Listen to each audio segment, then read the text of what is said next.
What's up, everyone? Irving TV, Double I TV, whatever you guys want to call me, as long as it's nothing disrespectful, because if it gets disrespectful, you know that guy that ran up on Dave Chappelle during his show, and you know how he ended up afterwards when he tried to run up on him and everybody stumped him out? Yeah. If you know, you know. If you know, you know. And I'd like to welcome everyone to episode 15 of Squirrel Moments, the podcast. Today is May the 13th, 2022, the day that I'm recording this. And this episode is really special for me. And the reason why this episode is special because, first of all, for everyone that's watching the video version, did y'all see my new intro? Yes,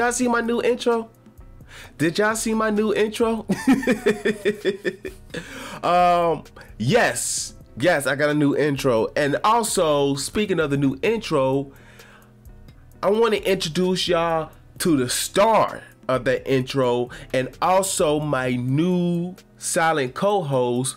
We got Steven the Squirrel. Say what's up, Steven. Yep. Awesome. Yeah. But the new intro, I work hard on that intro. It took me a minute. It took me a while. It took me a few hours to put it together. But other than that, I want my production credits. I want my producer credits because I filmed that. Well, technically took the pictures of it and I edited it. I did it all by myself. But yeah, I thought about the idea of the intro like a few months ago. It was like 1 or 2 months ago I thought about the idea.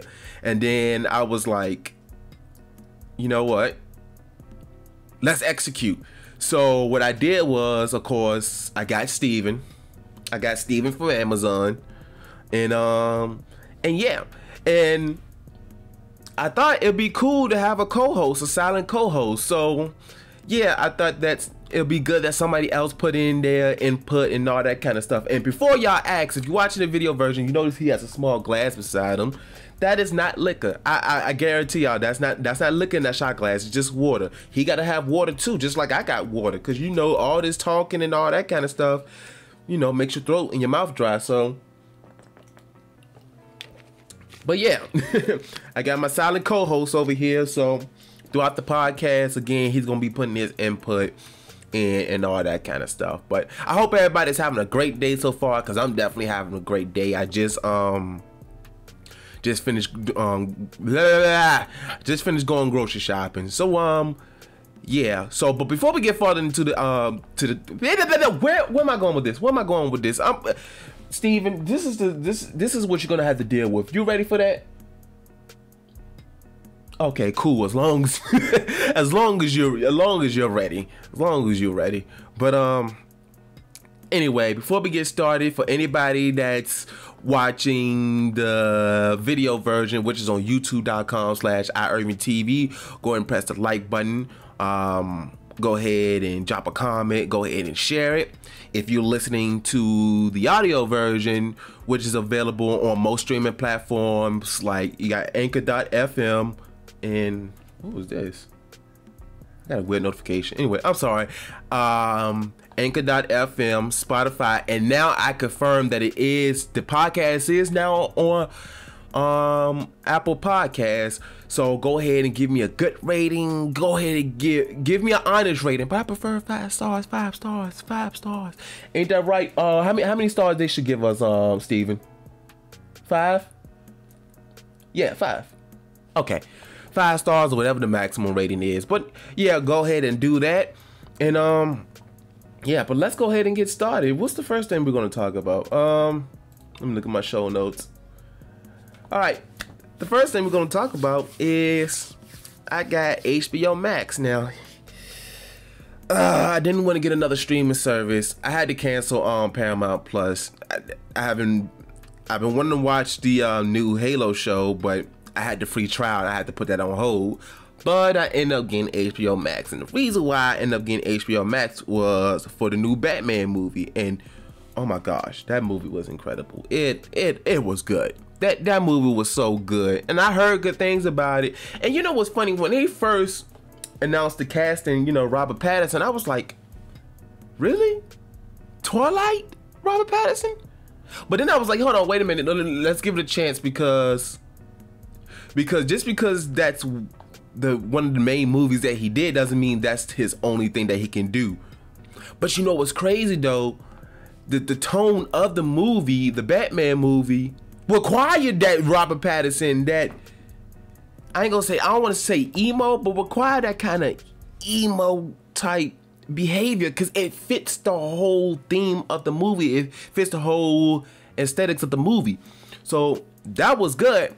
And then while I was on HBO Max, because in order for me to keep a streaming service, I don't know how long I'm gonna keep this one, but in order for me to keep it, it has to be a few shows that I have to be interested in. Lo and behold, you know how Disney Plus have all the Marvel movies and the TV shows and all that kind of stuff? Lo and behold, it has almost every single DC movie, every single DC cartoon, you know, the classic Batman, the classic Superman, definitely Static Shock, which I'm going to binge on pretty soon. So yeah, and I finally got the chance to watch the Snyder cut of the Justice League, and it is long. It's like 4 hours long, but with that being said, it was actually pretty good. I never watched the other Justice League movie with the other director. I never got the chance to do it, but I don't think I am, because I heard it was garbage. So I don't want to waste my time on it. So, but yeah, and then it also has the DC AMU, I think that's what it is, the DC animated movie universe. So you know how Marvel has their cinematic universe? Well, DC has their version. Now the live action, it's too broken. It's too broken. But the animated version of the cinematic universe, Lord have mercy, it is good. It is good. I haven't watched all the movies, but I did watch the last one, which was the Apocalypse War. Let's just say this, you might not want your kids to be watching these movies, because, especially that last one, because I'm just gonna say this, people was getting murked left and right, villains, heroes, civilians, people was getting murked, and they showed, it wasn't like a cutaway and then like they come back to the person and show them dead. Oh no, they showed everything. When I say they showed everything, they showed everything. And ooh, even I cringe at a couple of those killer moments. Like when I said killer moments, ooh, it's violent. It is violent. Not violin, like the musical instrument violin. Violent. Did you get the chance to watch any of the movies, Steven? Right, they was violent, right? Yup, they was violent. But oh my goodness, but it was good too. It was definitely good. I always say this when it comes to the difference between DC and Marvel.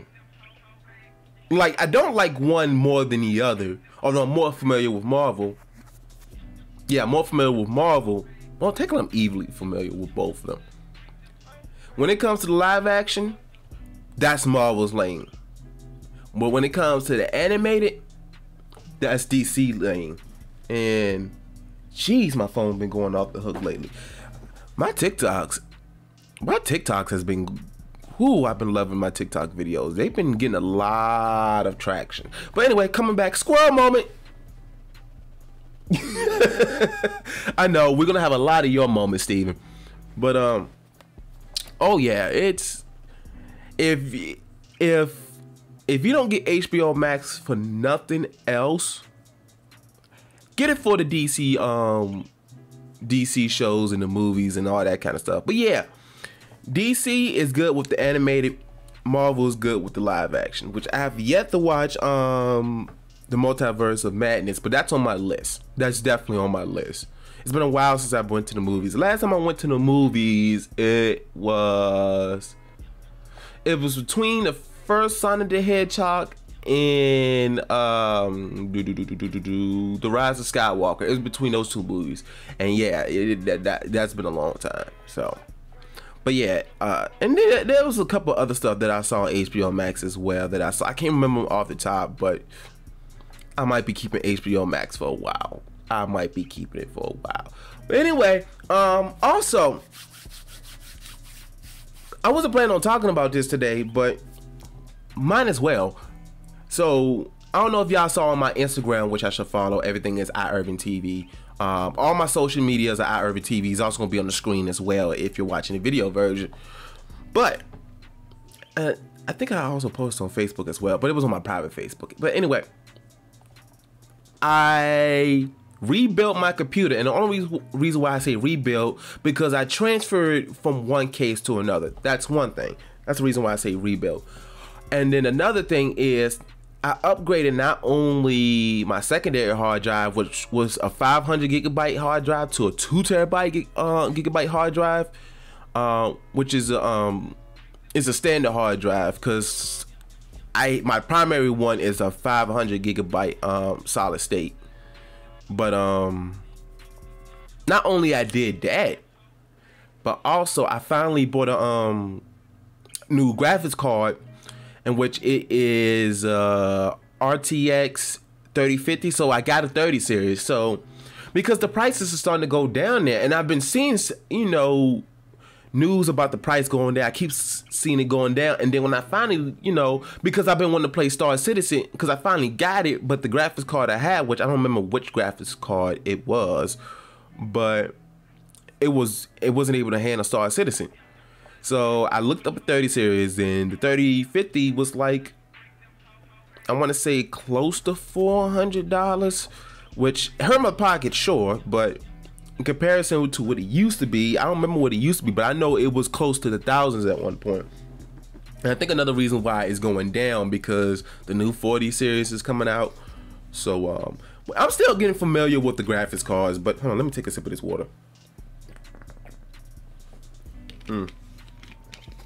But the yeah, I'm still getting familiar with graphics cards, because the only thing I know as far as graphics cards go is, I know the way that you can tell which one is the newest is based off like at least with NVIDIA, with the NVIDIA graphics cards, I know is based upon, like, you got 30, and then, you know, next is the 40 series.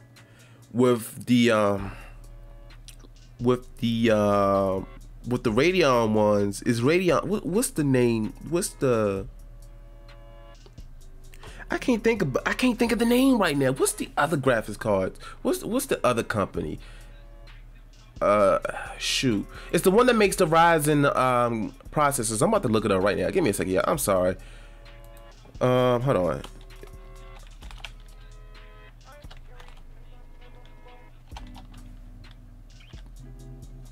Hold on. I'm sorry, y'all. GPU.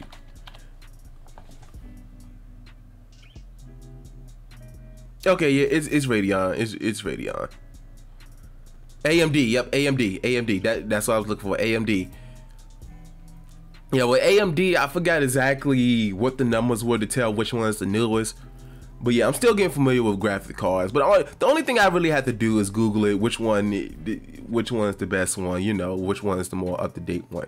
So yeah, I decided to get the RTX. Is it the RTX? I got the box right there. I think it's the RTX 3050, and man, it is buttery smooth. Hold on, let me get back to the PC real quick. So like last year, yeah, it was last year. I went to whatchamacallit. I am forgetting everything. What's that PC place? What's that computer place that's up in DC? Oh gosh, I'm having so many Squirrel moments. What is it? I'm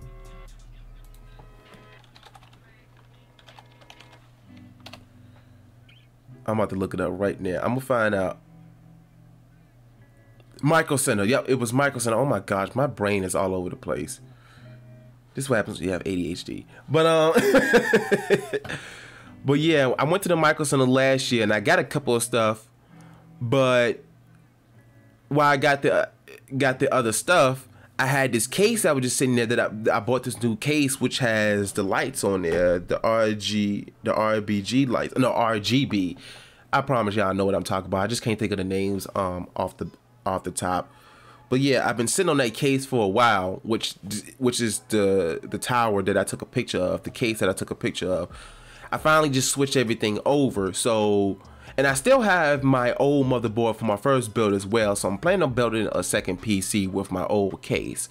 So yeah, after I bought the new hard drive and the new GPU, decided to put it together, and Star Citizen runs smooth on it. Of course, it still drops frames from time to time, but that's because there's a lot going on with the game. And speaking of the game, I'm having fun so far. It's a big learning curve because there's not really a tutorial. I mean, of course, there's a smaller tutorial, you know, text that come at the bottom from time to time.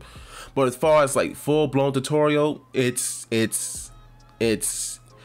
big learning curve. But that being said, there's a lot of videos out there on YouTube, and of course there's a lot of forums.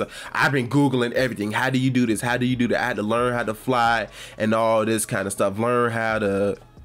It's a very immersive game, and even though it's still in alpha, you can tell it's still in alpha because it still has a decent amount of bugs in there.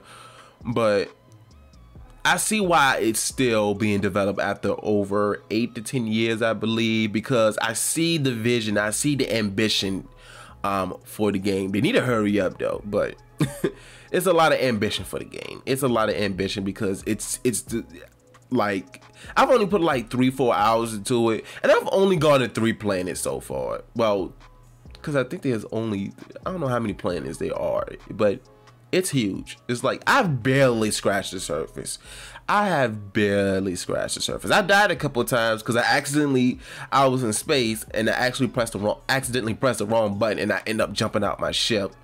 So yeah, I died a couple of times already. So, and I lost some stuff. But yeah, and for anybody that wants to get into Star Citizen, first of all, make sure you have the right build. Make sure your computer is compatible. Also, before you buy like the starter pack and all that kind of stuff, go to like a YouTuber's page, because some of them have affiliate codes or whatever that helps you get extra. If you get that code and then you sign up, put that code in, you get extra money. So definitely make sure to look for somebody. I don't have one, but if you look at a YouTuber's page or whatever that does like Star Citizen content, they will have a code in the description or somewhere in the video. Put that in and you get extra money. Trust me, it's worth it, because you're gonna need some money to get started. And I'm gonna eventually stream it, but I gotta build my second PC first, because I already know that, you know, I'm working my graphics card with this game. So the record and stream or do all that with one PC, I know it's gonna take a toll. So it's gonna be a while before before I stream that. Actually, it might not be that long, because I'm planning on building that second PC soon.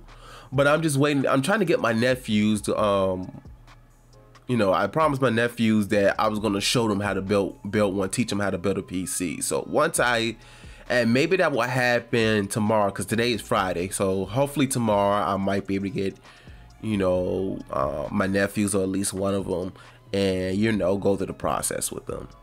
But anyway, that's enough of that. Let's get to our first. I'm sorry, Steven. I'm sorry, Steven. You got anything to say about Star Citizen? It's immersive, right? It's very immersive. So, because he's been sitting in his room the entire time. He's been watching everything I've been doing. So yeah, he's been seeing a lot of what I've been doing. Yeah. So anyway, let's get to our first news story.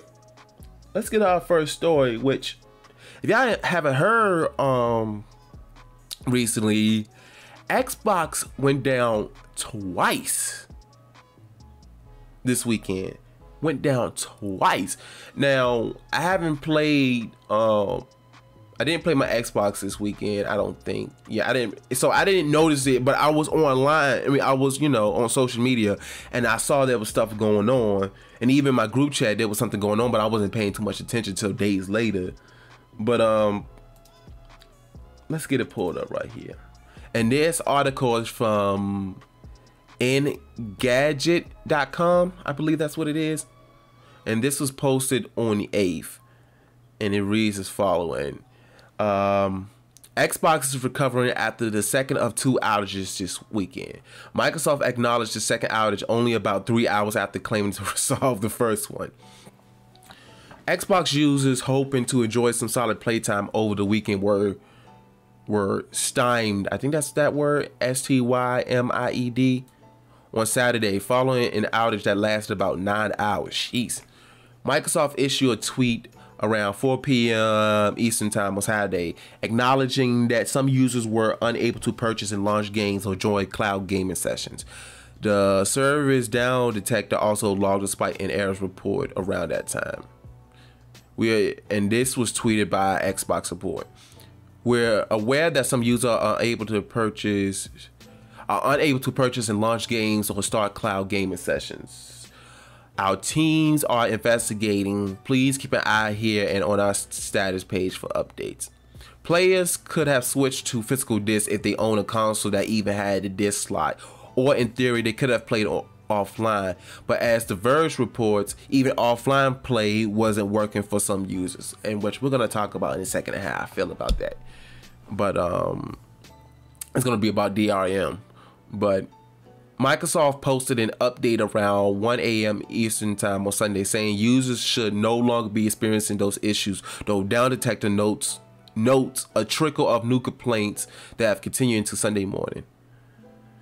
I'm going to skip that tweet.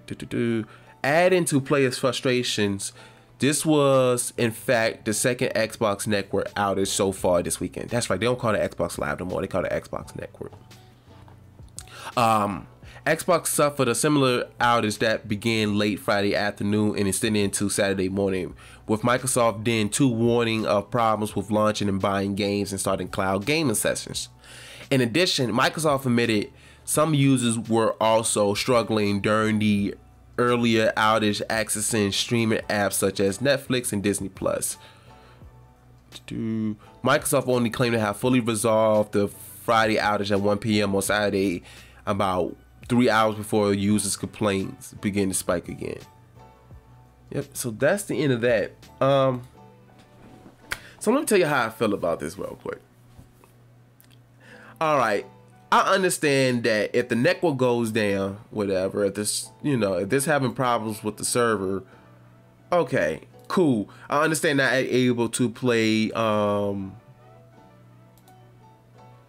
I understand not being able to play Xbox, Xbox Live games, not able to go to the store or anything like that. I understand all that. But with that being said, I'm sorry, y'all. This article that I'm trying to pull up, this next article I'm trying to pull up, it's not letting me go on there because I have an ad blocker. So I'm gonna have to turn it off for a second. But we'll get to that in a second. But the fact that people wasn't able to play offline, like, okay, if you had the physical disc, you could play like offline, so you could play your games. But for people that have digital downloads, that plays digitally, they wasn't able to play. And the reason why they wasn't, because with DRM, basically what DRM does is it basically checks to see if you actually own the game. It's a whole cluster F word, but basically it checks to see if you actually own the game. And in order for it to do that, you have to be online. So if you own the game digitally, even if it's a single player game, you wasn't able to play because it's gonna be like the error popped up saying, do you own this game? Actually, let me look up to see what DRM stands for. But when the Xbox One came out, when they were talking about DRM, people got into a fuss about it, and rightfully so. So this is what DRM is. It stands for Digital Rights Management. DRM typically involves the use of codes that prohibit content copying or limit the number of devices the product can be accessed from. Content creators can also use applications to restrict what users can do with their material or encrypted digital media, which can then only be accessed by anyone with the decryption key. So basically, it checks to see basically if you own it and limited the amount of people that can play it. So you like with the Xbox, for example, you know, you can do game sharing, but only one Xbox can play that game at a time. So multiple people are playing it. Well, it won't let you. And again, because the network was down, if the network is down, it can't check to see if you own it. So, and that's why people been complaining so much about DRM, because with DRM, I'm sorry, y'all, I'm getting a little distracted. Like I said, I'm trying to pull this other page up. But with DRM, and that's been a whole big problem too, because with digital distribution, now mind you, I've been buying all my games digitally as of late. And you know, I used to be one of those people that's like, I gotta have a physical copy. But then when the pandemic came up, when the pandemic happened, you know, all the stores was closed, and plus I didn't feel like leaving the house, and I was working from home. So I was like, you know what? Let me start buying my games digitally. And the problem with DRM in the digital distribution market is that, and Rich from Review Tech USA, yeah, Review Tech USA. Steven, I need help. Can you help me out for a second? Yes, I know you're the silent co-host, but you can still input. Go ahead and input real quick. All right, whatever. I'll continue. But basically, the problem with digital distribution is that, let's just say Xbox goes out of business, which I don't see happening. But let's say Xbox goes out of business. How you gonna have access to those games if all the servers are down, all that stuff? You no longer have access to those games. And even, you know, PlayStation has been kind of trying to fix it, but Nintendo, you know, they've been shutting down some of their stores and all that kind of stuff, and you no longer have access to those games. And if you spend all your money on those games and then you can no longer have access to them, how are you going to access them? You can no longer play them. And then that's also been a problem with, again, go to Review Tech USA. He talks about a lot about game preservation. How can you preserve these games? Because once the business goes down, you can no longer play it. And even if you got the physical disc, you know, as soon as you put in the disc, whatever, as soon as you put in the disc, you got to download the other half of the game or whatever. You still got to download it. So, what am I looking for? So yeah, that's a huge problem. Again, I like buying my games digitally now because I'm tired of going to the store. I ain't gonna say I'm tired of going to the store, but you know, if I don't gotta go to the store, I could buy it digitally. Let's go ahead. But something got to be done about game preservation, because if I buy all my games digitally and these companies shut down, or the developers, the studios, they shut down, how am I access those games? I can no longer play them. So, and the only ones that's, even though Nintendo's been terrible with game preservation, at least with the cartridges, once you know, you could put that in and you could play it. But other than that, it's digital distribution is down the line. Again, if these companies and these servers, these shops, these digital shops are going down and you can no longer access them, you spend all that money, you can no longer play them. So that is definitely a huge problem. But anyway, let's go to our next news story that's been distracting me, and it's about Gotham Knights. So it's been well, let's pull it up. But apparently Gotham Knights will have 4-player co-op. So I haven't seen any gameplay of it, but the latest gameplay that's been, you know, the gameplay that they've been showing up to now, they've been showing 2-player co-op, but apparently now it's going to have 4-player co-op. So let's pull up this article real quick. And this article is from rockpapersshotgun.com, in which it was posted on the 9th, and it reads as follows. Gotham Knights will have 4-player co-op for all Batman sidekicks. Which, you know, is going to have Nightwing, going to have Robin. Ooh, excuse me. Going to have Robin, and I think it's the Tim Drake Robin. Batgirl, and then Red Hood, which is Jason Todd. So anyway, Superhero open world action RPG Gotham Knights will be playable in 4-player online co-op, according to a leaked PlayStation Store listing. A screenshot of the game's PlayStation Store page was posted to the Gotham Knights subreddit over the weekend by Keen Eye user Suspicious Tension 19. I cannot talk today. What is wrong with me, Steven? What is wrong with me? I know I can't talk, but why? Whatever, Steven. Anyway, let me take a drink of water real quick.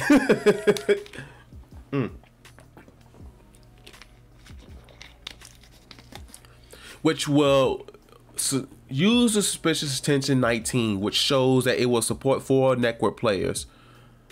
Eurogamer have confirmed that the listing is accurate too. We don't know yet whether this will also apply to PC players, of course, but it's highly likely to be the same across all platforms.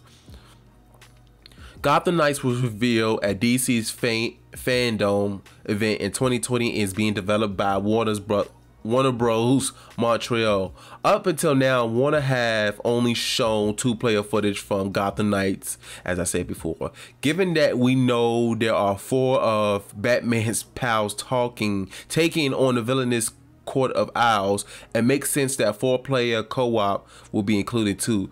So it's good to see that confirmed. Whether 4-player co-op is an option for the main campaign or left to another mode has yet to be announced, but we might see more from the game at Summerfest starting next month. Regardless of how many of you there are, it doesn't seem you'll be playing as Batman and Gotham Knights, as everything we've seen so far suggested he's bitten the bat dust. Instead, you'll be taking on the mantles of sidekicks and former wards, Nightwing, Robin, Batgirl, and Red Hood, to roam around everyone's favorite DC city. And last year, we've even found out you can play as 2 of the same Bat person. Gotham Knights has already been delayed once, bumped from 2021 to the end of this year. Gotham Knights is due to release on October 25th and will be available on Steam. It'll be coming to PlayStation 4 and 5 and Xbox One, Series S and S2. Plus, if you need a refresher on what to expect from the game, what to expect in the game, here's everything we know about Gotham Knights so far. Blah, blah, blah, blah, whoop, whoop, whoop. Anyway, yeah, so that's that. So, thought y'all be interested to hear that. Yeah, so that would be coming, and I'm definitely getting Gotham Knights, so that's gonna be down the line. So I want to get that, and you know what? That might be an opportunity to stream with some other people, some other folks, stream Gotham Knights and all this stuff, and have some fun, have some wicked fun, have some wicked fun, some ha moments, some jokey jokes moments. I want to play as Nightwing. I just want to play as Nightwing. I'll be happy. Ain't that right, Steven? Oh, hush up. Anyway, so let's get to our next article. Let me pull up my show notes again. This episode is horrible, but still give me 5 stars. Give me an honest rating. Okay, so this next article is about BioWare. So BioWare contractors can continue working from home. So apparently, BioWare contractors were trying to unionize because they was required to return back to the office. Apparently, they won't be forced to return back to the office. And this article is from The Verge, and it reads as follows. Let me go ahead and pull this up. I'm doing horrible today. It's all good. It's all good. And this was posted on the 9th. And if you don't know, BioWare is the studio that developed Mass Effect, that developed Knights of the Old Republic, In the Old Republic, Dragon Age, Jade Empire, all of that. And they developed Anthem.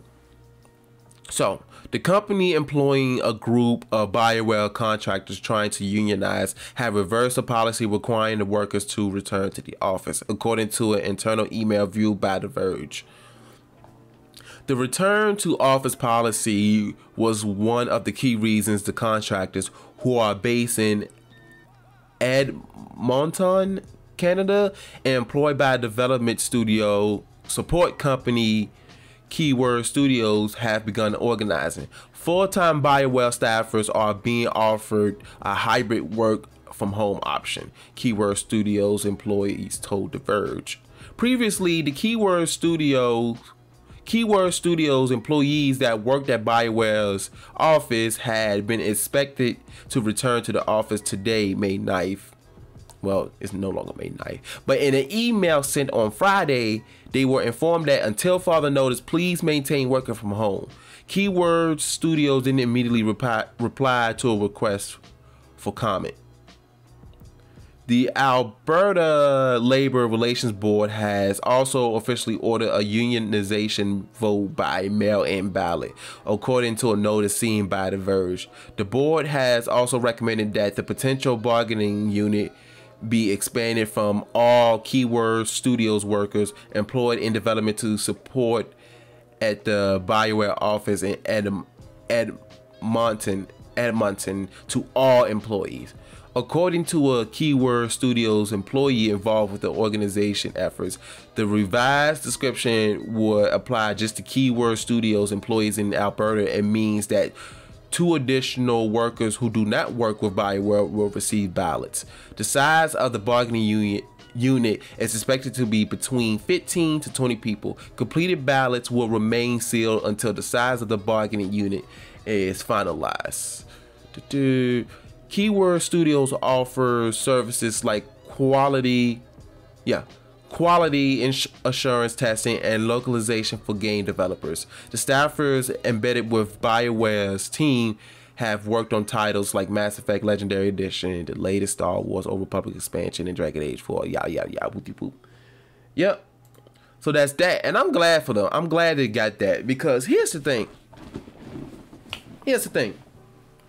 What the pandemic have shown is that a lot of work can be done from home.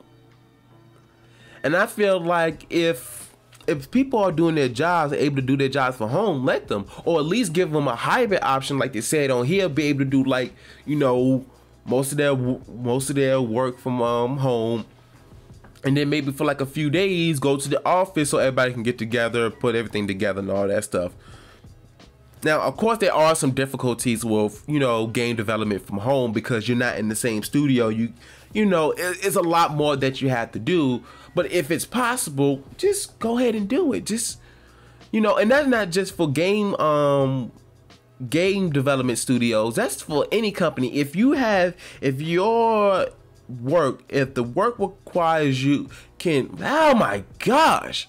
I don't know what's wrong with me, but if you can work from home, just do it. And one of the biggest reasons why a lot of these companies don't want you to work from home, because, you know, they're paying for that building, of course. And of course, if they get rid of that building, then, you know, that's no more real estate. But that's a whole other story. And, you know, that brings me up to another I wasn't going to talk about this until later, until it came close to the moment, but your boy got a new job now. As y'all know, or if you don't know, I've been working at Amazon for about a year now, just about a year coming up. And I finally just got a new job. I'm not gonna say where. Y'all know how I am. I usually don't tell y'all where I'm working at. Amazon was just a little bit different because of the nature of the company. But, you know, the nature of the job is, Amazon is so huge. I'm not gonna say where I'm working at, but I will be working from home again, because the 2 jobs before Amazon, when the pandemic happened, I was working from home. So I'll be working from home, and the pay is gonna be so much better. It's getting a pay raise and bonuses and all that kind of stuff. So your boy be working from home. And this is another thing too. Here's the good thing about working from home. You can save on gas.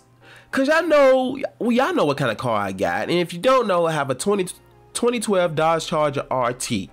That thing eats up gas. Y'all know the price of gas is going up. So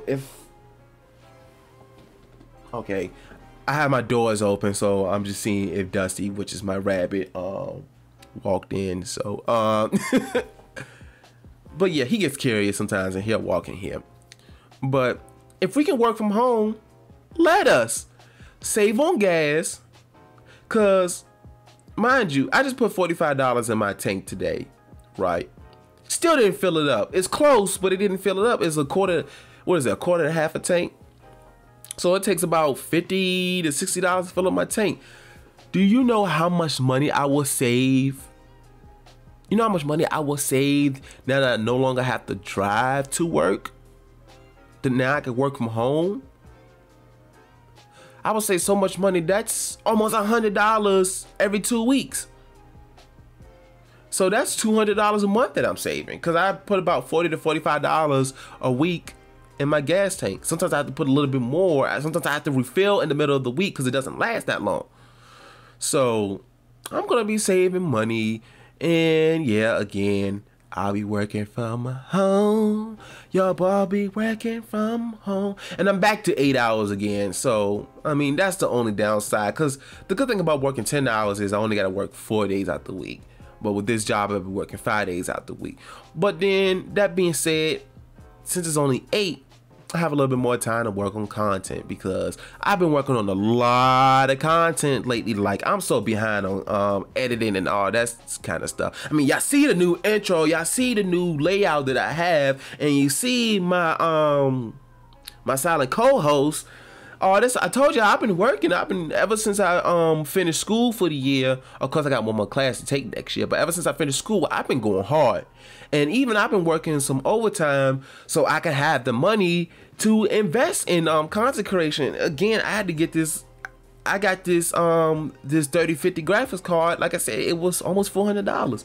So yeah, so I've been working hard.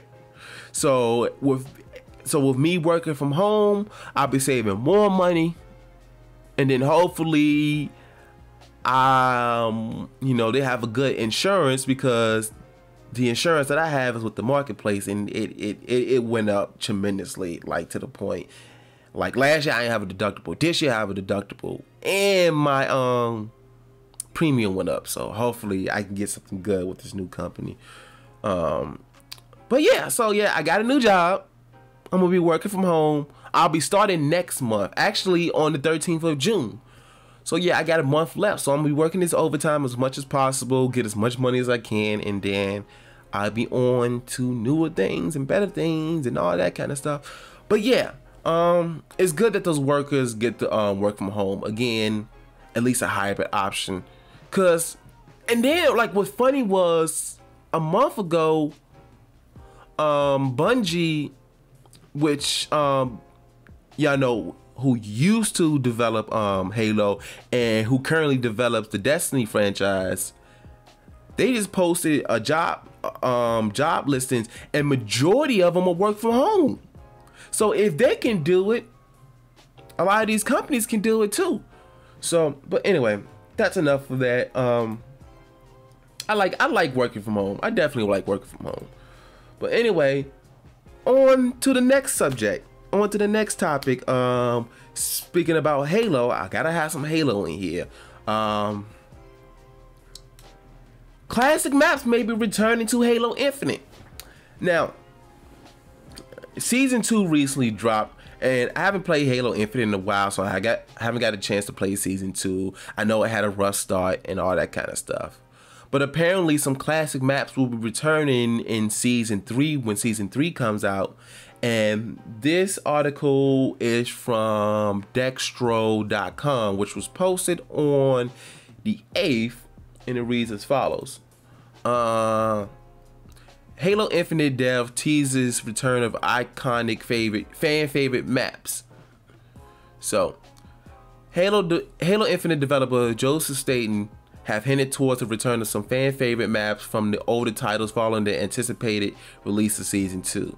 Yeah. Alright, we're closing these ads out. So anyway, Halo Infinite's release in late 2021 got off to a fantastic start. In fact, it looked like the new game developed by 343 Industries have gotten ahead of its rivals Call of Duty Vanguard and Battlefield 2042, which I have another article talking about Battlefield. However, the delayed release of the game's second season left some displeased. While the anticipated update injected some life into the game after the update finally arrived, it was met with outrage as its launch was bumpy. But as we look towards Season 3, one developer has teased that some fan favorite Halo maps could make their way into the 2021 title.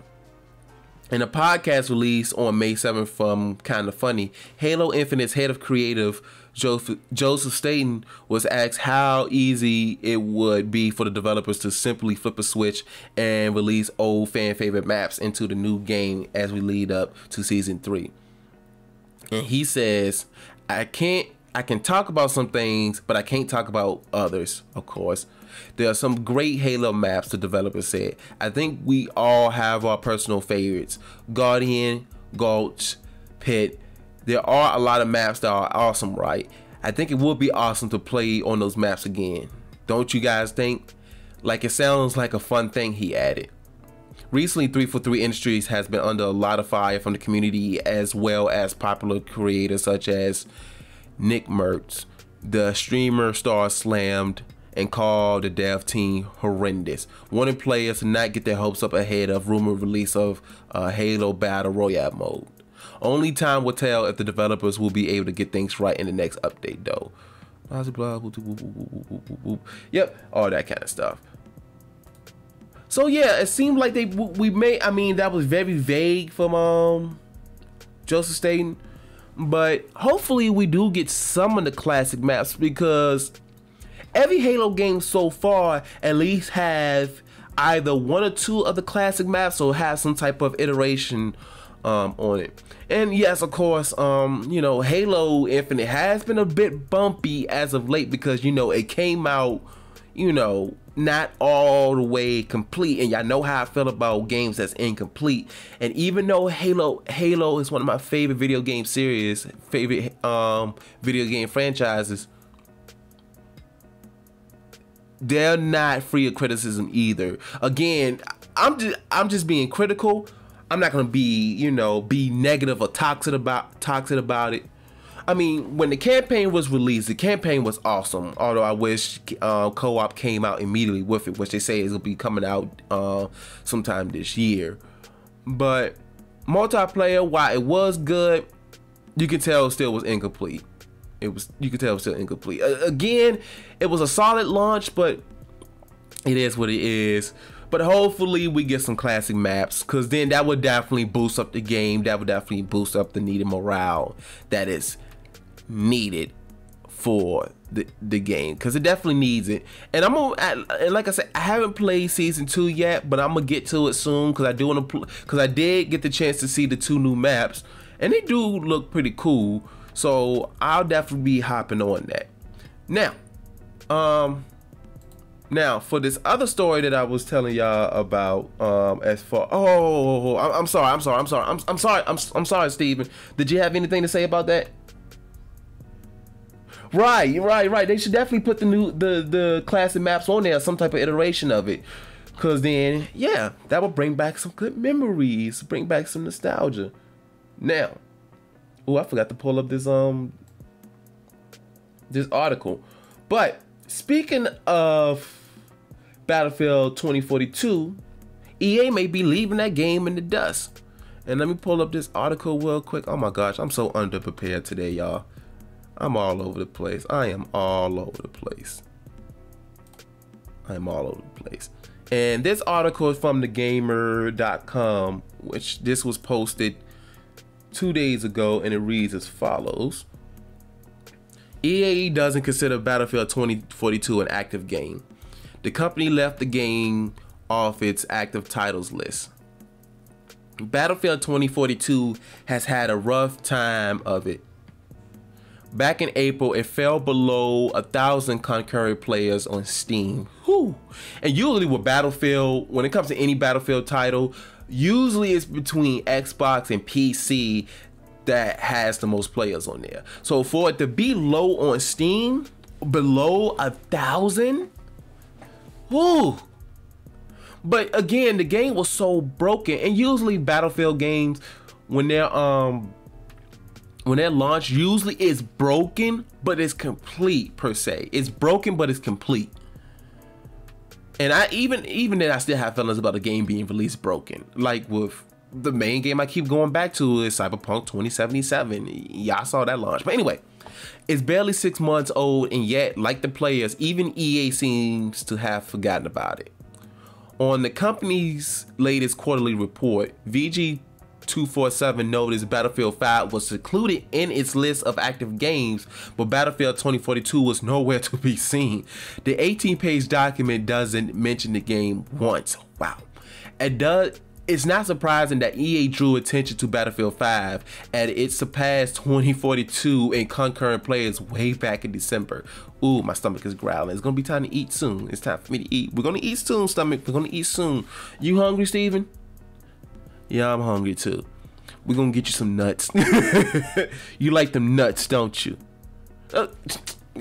Whatever. Did you say something about my mama? Oh, I thought you said something about my mama. I'm about to say, the audience about to see in here fight. Okay. I thought you said something about my mama. Anyway. All right. I'm about to say, come on now. This your first day on the job. Don't be messing up. Anyway, however, it seems EA is trying to sweep 2042 under the rug and move on from its embarrassing performance entirely. Its investors did, however, bring up the game.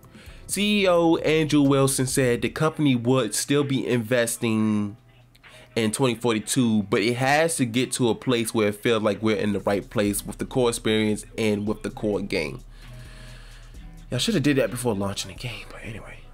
To this end, 2042 has seen a number of additions to the game that many felt should have been included with the premium title from launch. On April 19, in-game voice communications were added to the shooter. And the fact that it didn't have in-game voice communicator, that is a primary function of the game. And the much requested scoreboard got added in March. Come on, what multiplayer game doesn't have a scoreboard? Anyway, according to industry insider Tom Henderson, 2042 is internally considered a miss at DICE. Yeah. Really.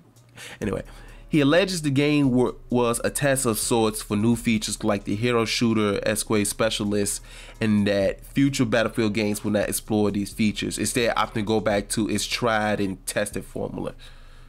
Wow. Battlefield 2042 may have some more life breathed into it if speculation that is coming to Game Pass turned out to be true. A Game Pass tag was seen on its Xbox store listings in Europe. The tag was swiftly removed, but screenshots live on. Game Pass can give the game the boost in players it needs to be considered an active title by EA game. Whatever the case, the company is still supporting it with updates.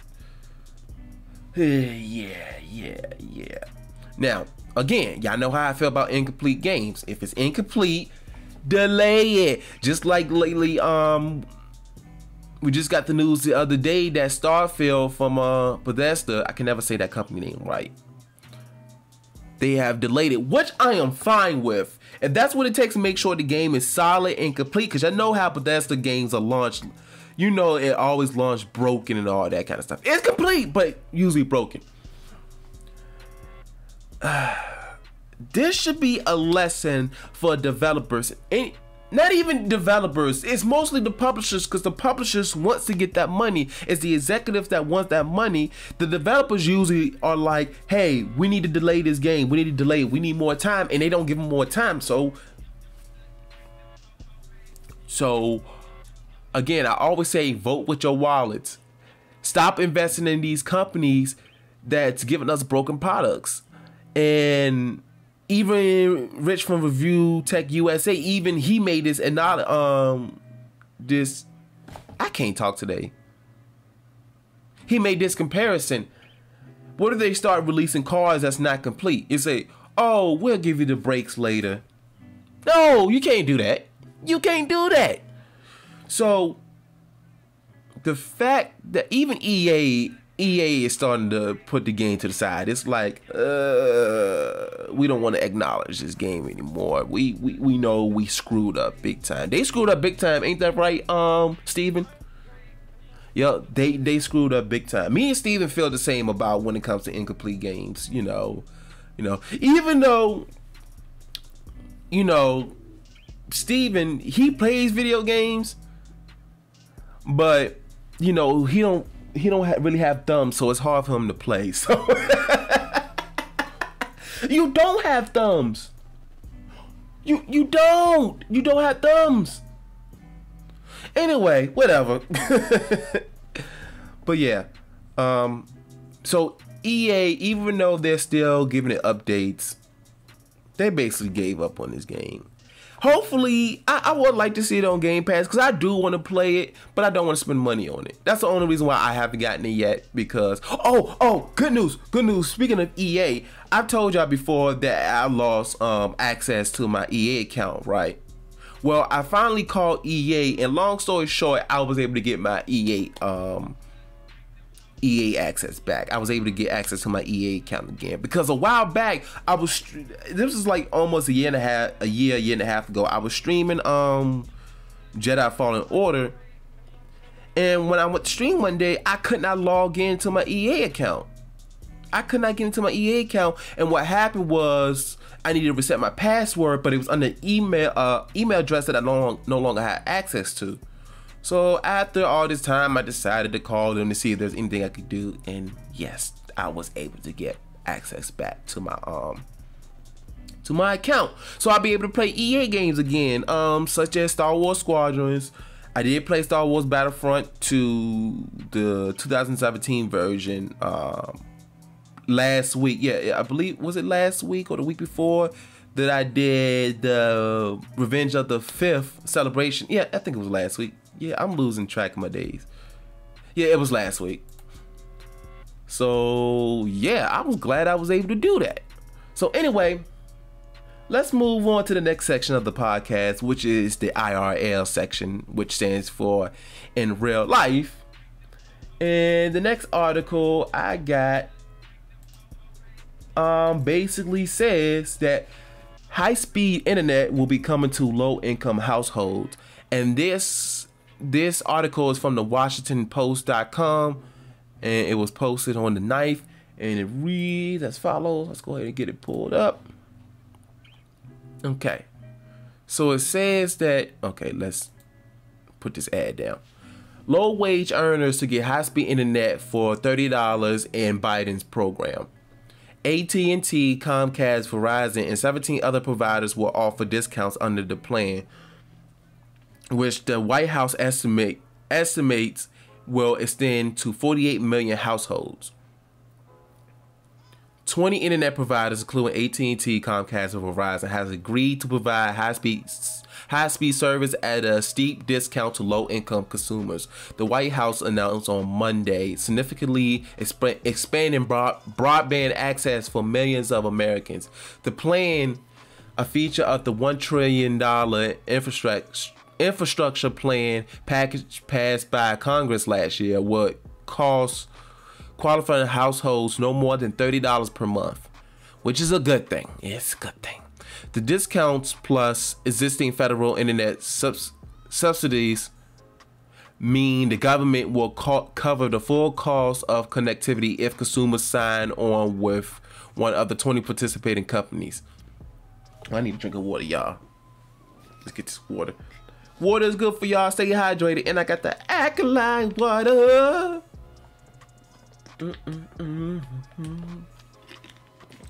Anyway, the White House estimates the program will cover 48 million households, or 40% of the country.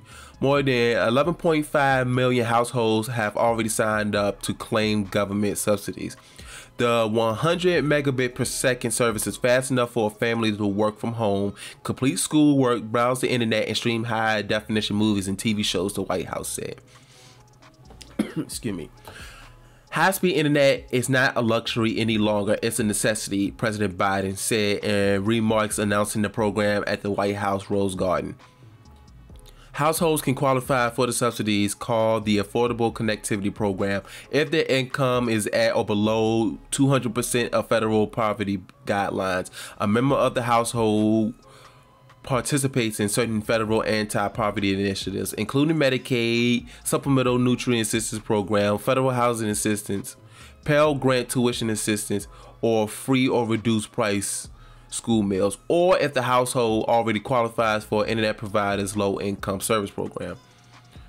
Consumers can check whether they qualify for discounted service at getinternet.gov or by calling 877-384-2575. Biden, during his 2020 campaign and in negotiations for the bipartisan infrastructure bill, has made internet access a high priority, especially for rural America and low-income consumers. A 2021 study by the Pew Research Center found that although access to broadband, the most reliable form of internet connectivity, has increased among rural residents in the past decade, rural communities still lag well behind others in terms of service. Blah, blah, blah. All this other stuff is just basically statistics. But that's an excellent thing because, again, like Biden says, and I promise you I'm not getting political here, because I've always said the two things I won't talk about on here is politics and religion. But it's definitely true though, that high-speed internet is no longer a luxury, because in order to work from home,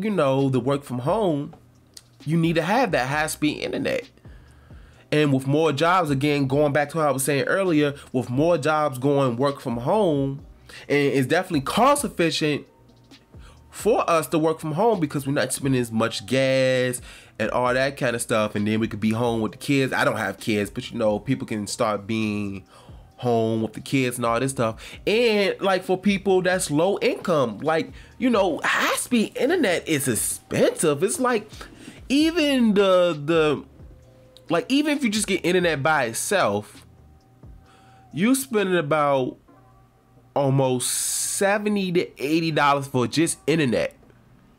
And then with this new plan, where you would pay no more than $30, that's a big saving right there. That's definitely huge. Again, for the people with low income or that participates in federal assistance, that's amazing. That's amazing. And the fact they're trying to get it to people in rural America as well. Because I remember at a time when having the internet, again, was a luxury. It was one of those things you didn't require. It was like something to have. You could do your online shopping and all that stuff. I remember the days of dial-up when you had to have, it takes up the phone line and all that kind of stuff. They make all those weird sounds and all that stuff because you had to, that was the way you could connect to the internet. And the internet was slow back in the day. But I remember the time when stuff started transitioning more where you had to have the internet. And I remember there was a time when I was in middle school when I had my school laptop. While we did have the internet, of course, if you have a laptop, unless you're gonna connect to the Ethernet cord to the router. I remember I had to always go to the library to get my work done. So I remember I had to actually approach my dad once and convince him, and tell them what we need in order to get Wi-Fi. And this was at the time where Wi-Fi was pretty new, and at the time you had to get a separate router, because at the time the routers wasn't Wi-Fi. Nowadays the router itself has Wi-Fi capabilities, but at the time you had to buy a wireless router with it in order to get Wi-Fi. So I remember that time because it was starting to become having internet was starting to become more of a necessity. So, again, when the pandemic happened, a lot of kids had to do school from home. A lot of people had to do work from home. And if you didn't have high-speed internet, we're not even talking about just the regular internet. You could have the regular internet, but if you didn't have high-speed internet, you could barely do that stuff, especially if everybody's home and everybody's connected to the internet. Because with my sister, when she was working as a teacher, she had to teach from home. And then also my nephews, they was doing school from home. So you got a whole bunch of kids in the house who need the internet. And also my sister who's teaching from home. You know, so imagine, you know, a lot of people that can barely afford internet and all that kind of stuff. So this is definitely a good thing for people that's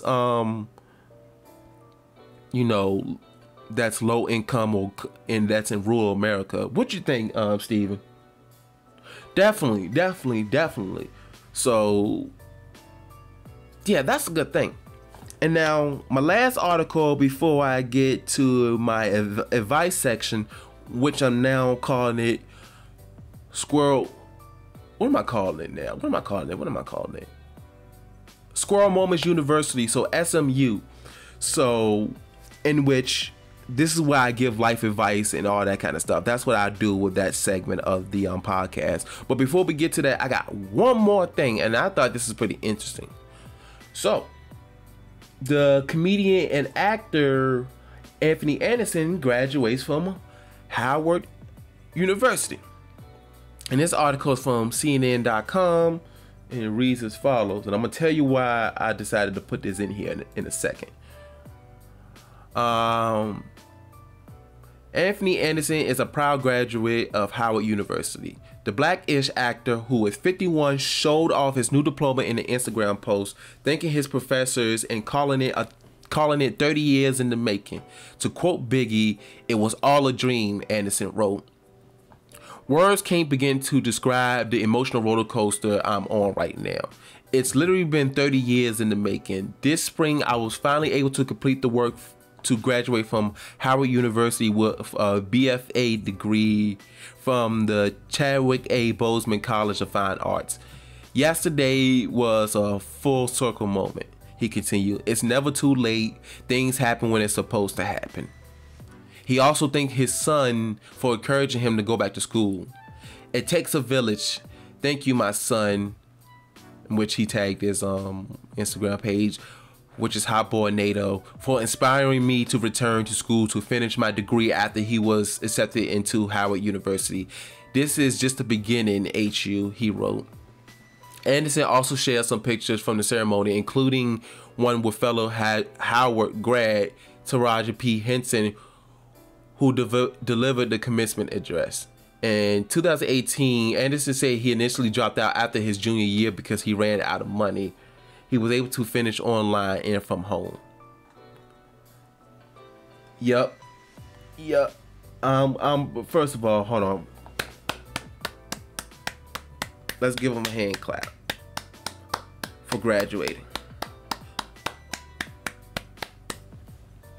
I'm glad he was able to graduate. And the reason why I put, well, first of all, this tells you how expensive college is.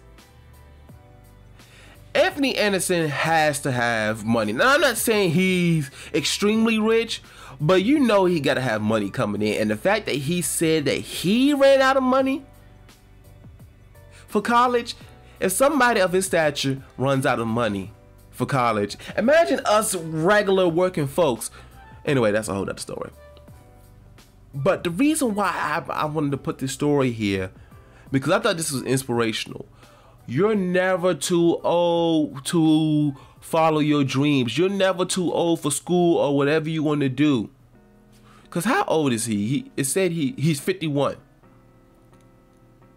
It's never too late, y'all. I don't care how old you are. Even if you don't have your high school diploma, get your GED and then go to community college and do what you got to do, or get a trade, whatever. Because this is a prime example right here.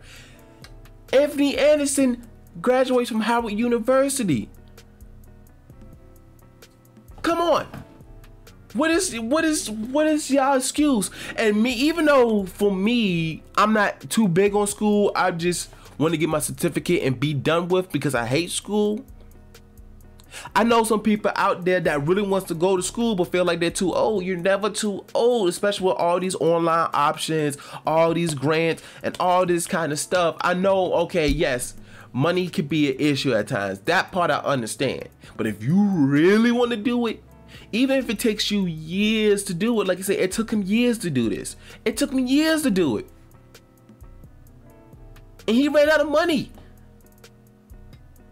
But he finally got there. So even if it ain't college, maybe it's something else you want to do. Maybe you want to get a new trade. Maybe you want to do something, you know, there's a lot of people that does podcasting that didn't decide to do it until, you know, late in the years. Let's talk about 2 Chainz. For example, he didn't break through until he was almost in his 40s. Yes, he was doing music for a long time, but he did not break through till he was almost in his 40s. Jay-Z, he didn't really break through until he was in his late 20s, early 30s, I believe. I don't remember exactly, but he was a late bloomer. It doesn't matter how old you are. If you have dreams, go ahead and follow them. Even like people say, like now, like YouTube or content creation is a young person game. No, it's not. Think about it. I watch a lot of Review Tech USA. He just hit a million subscribers recently, and he is in his early 40s now. I think he just hit his 40s not too long ago. It took him a little bit over 10 years to get to where he's at now, but that's what he do for a living. He is a full-time YouTuber, content creator, whatever. So it is never too late. Like I'll be 30 in 2 years or a year and a half, whatever. But I'm gonna continue doing this because this is a dream of mine. Ain't that right, Steven? How old are you anyway, Steven? Why you not gonna tell me your age? Come on now. Anyway, it doesn't matter. It doesn't matter. You still cool with me though. You still cool with me. You still cool with me. Even though you be getting on my nerves sometimes. But hey, you're my silent co-host. And plus we cool, we tight, right? Right. Have you played with Dusty yet? I don't think you want to play with Dusty because you're gonna have a whole bunch of fur on you. You already got a whole bunch of fur. Anyway, we're having a squirrel moment. We're having a squirrel moment. Ain't that right? Anyway, and that's gonna segue to Squirrel Moments University. Again, this is the part of the podcast where I like to give life advice on anything I feel like that can help people out. Whether it's about mental health, I really don't give financial advice because I'm not a financial advisor and all that kind of stuff. Again, life advice and these things, again, I feel like that can help people out there because at the end of the day, I'm all about entertaining and educating. The 2 E's, entertain and educate. So again, I feel like yes, I like entertaining people, but I also feel like people should gain something from watching my content or, listen to my content and taking in my content. Yes, it's cool to have fun, but let me sprinkle some gems in there. Let me sprinkle some gems in there. So that way you can leave with something. You have fun and you got something out of it. And today's lesson, I want to talk about looking for motivation. I feel like everyone should always look for motivation. The last episode I talked about being always willing to learn. Well, not only you should always be willing to learn, but you should also look for motivation. And this is what I mean by that. Let me explain. So again, when I'm at work, I listen to a lot of audiobooks, right? And the last 2 books that I recently completed was the book from Logic. I forgot what it was called, but it was his memoir, which was crazy. It is crazy. And the Barack Obama book, which is called The Promised Land. And first of all, that book was long. It took me a couple days to finish. Mind you, I have 10-hour shifts. It took me a couple days to finish it. And when I was listening to those books, like the Logic book, Logic the rapper, he went through hell and back and did a couple of trips. The way that he was raised up, his dad was barely there. His mom was on drugs, had possibly schizophrenia. His mom was, like, he didn't have fit parents, to say the least. He went through hell. And that's not even, I'm barely scratching the surface on it. I can't find the words to describe it, but the life that he went through, he shouldn't have made it. He shouldn't have made it. Like technically he should have been a statistic, but he made it through. Like, there was days he didn't eat. There was days where like his mom would brutally beat him. His mom almost killed him once, and then his dad, the few times he was with his dad, ooh, my stomach is growling. Speaking of not eating, his dad, the times his dad was around, his dad was so selfish. Mind you, his dad had hundreds of kids and all this stuff, but his dad was so selfish. The one time his dad had him, his dad literally left him in the car to go in the crack house and smoke crack or whatever they was doing. Left him Logic in the car for 2 hours as a kid. And that's just the tip of the iceberg. And then, like I said, he made it though. He made it. And the way that he made it was incredible. And then when I read the Promised Land by Barack Obama, I'm not gonna get too political here. I'm not really getting political. Even if you don't like politics, I think it's a good read, because the fact of being the first African-American president of the United States, because if he started off from humble beginnings, well, he wasn't poor, but it was like humble beginnings. He was like one of us. He was like a regular folk. He was born in Hawaii. It was just mainly his mom, because he knew his dad, but he only saw his dad a couple of times and all this kind of stuff. But he talked about how he came up in politics, how he met Michelle, you know, and the way that they live was like us regular folks. They both practiced law, you know. They went to college twice, both of them. And then when they had their first child, you know, they struggled just like the rest of us. Of course, they had school loans and all that kind of stuff. And when he did his first run, his first political run, they was in debt. They had maxed out credit cards. Like, I remember one story he was telling, he went to fly out somewhere, and when he went to pay for something, his credit card was maxed out. I related with that because one of my credit cards is maxed out right now, just about. But I relate to that. And then, like, when he was coming up, and then when he was going for the Senate, and then finally becoming the president, let me tell you something real quick. First of all, it was very motivational. Here's another lesson. Here's a side lesson. Behind every successful man, black man at that,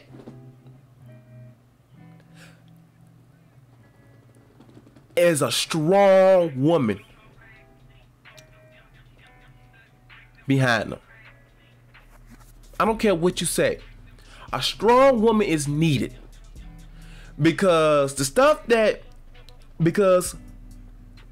Michelle Obama, and I'm gonna read her book next too. Michelle Obama, again, I'm not getting political here. I'm just talking about the come up. Whether you agree with Obama and all that stuff or not, that's a whole other story. I'm just talking about the come up. She was at home taking care of the kids. You know, they was financially struggling, taking care of the kids while he was traveling, running all his campaigns and all that stuff.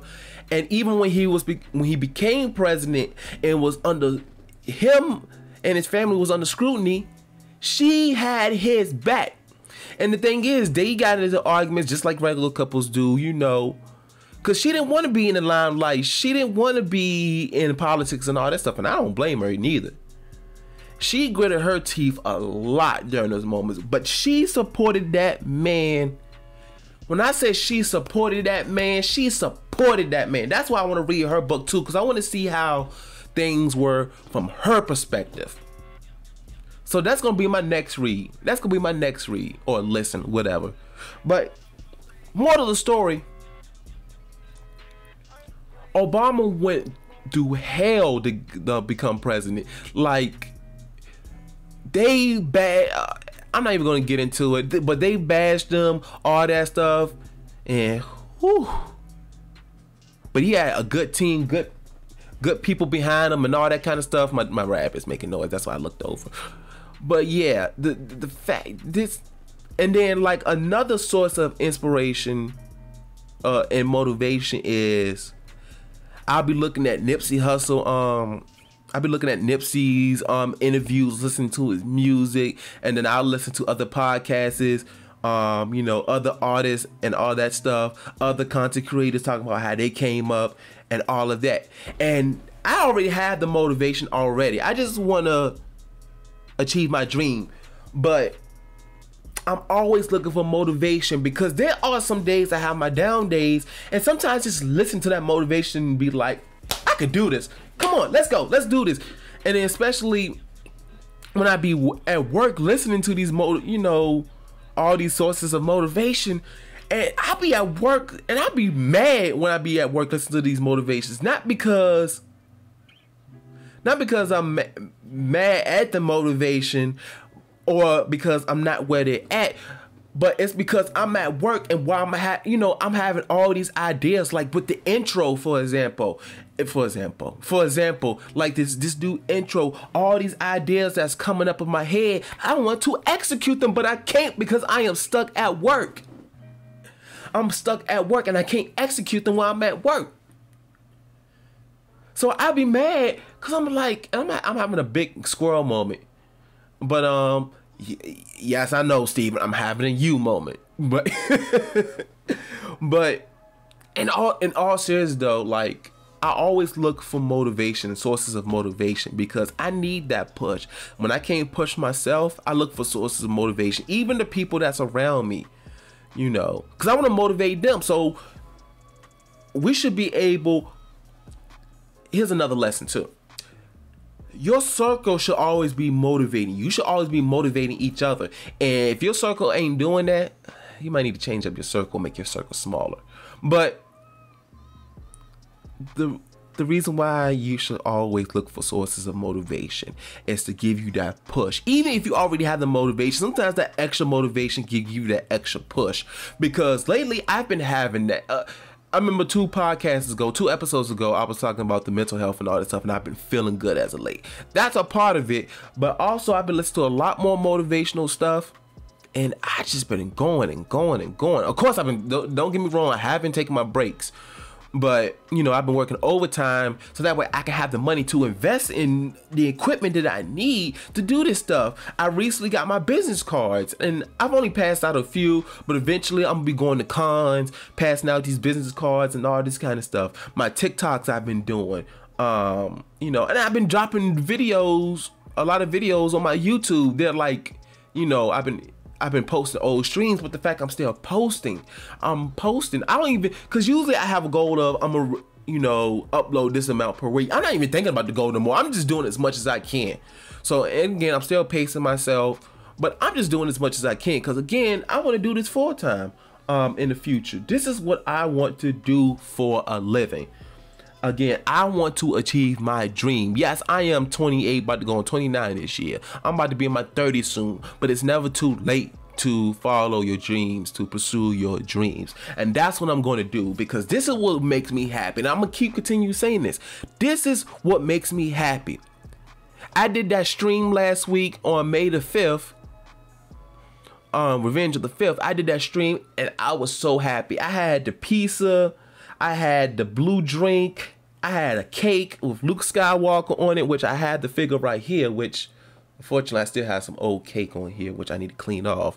But yeah, that was fun to me. Yes, it was somewhat work, but it was fun. I had people from some of the Discord servers that I'm in come in, and I chat with those people, and it's fun because not only it's about creating the content, because that's fun too, because again, I want my producer credits. Not only that's fun, but also interacting with the people. That's fun too.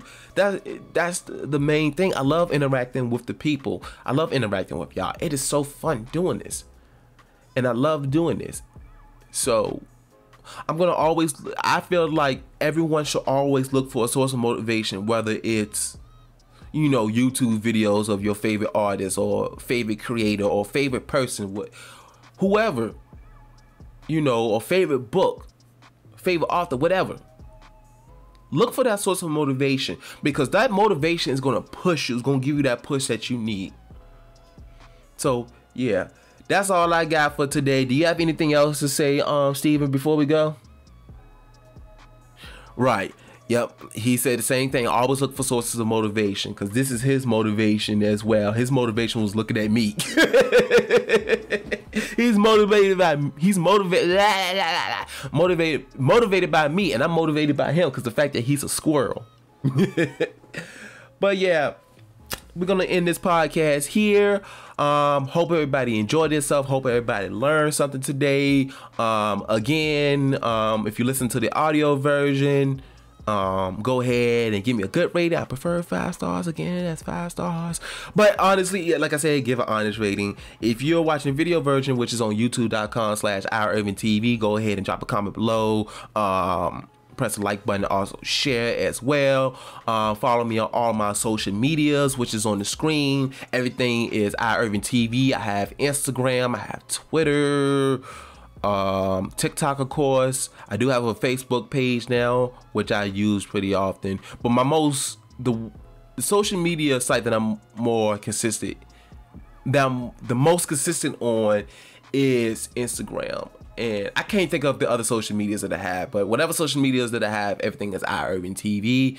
Also, you're not obligated to do this, but if you want to make a donation to the cause, make a donation for the movement. My Cash App is $IRvingTV. You can send whatever, $1, $5, $1 million. No, I'm just joking. Or if there's any millionaires out there, go ahead and send it my way. But again, you're not obligated to. Just, again, watching along, sharing, liking, or even listening to the audio version, because I have the ad in the beginning now. So just listening to the audio version, that supports me. That everything that I just listed, that supports me. So again, you don't have to pay for anything. Just listening, sharing, liking, all that stuff alone supports me. Subscribing and all that stuff. So again, this has been Squirrel Moments, the podcast, by me and Steven the Squirrel, and as usual, promoting peace, gaming, and wings.